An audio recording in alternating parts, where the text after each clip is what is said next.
Kalau tuan-puan biasa pergi dekat Kelantan tuan-puan tengok dekat pasar Siti Khadijah, kebanyakan makcik-makcik yang menjual tu dia ada banyak gelang emas. Bagi orang biasa tuan-puan, gelang emas tu hanya sekadar perhiasan. Tapi untuk orang Kelantan, gelang emas tu adalah modal pusingan bisnes. Bila mana dia perlukan modal, dia tak perlu pinjam duit dengan orang lain, dia hanya perlu jual atau perlu gadai sahaja emas yang dia ada.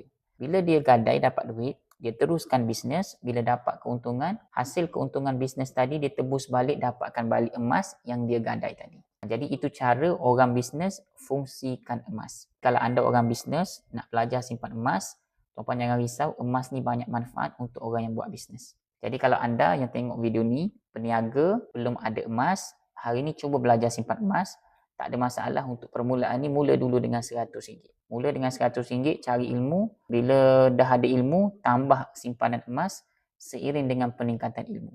Jadi kalau anda nak saya bantu menabung di Public Gold, anda boleh isi beg biru di bawah atau boleh komen saya nak belajar, nanti saya akan bantu.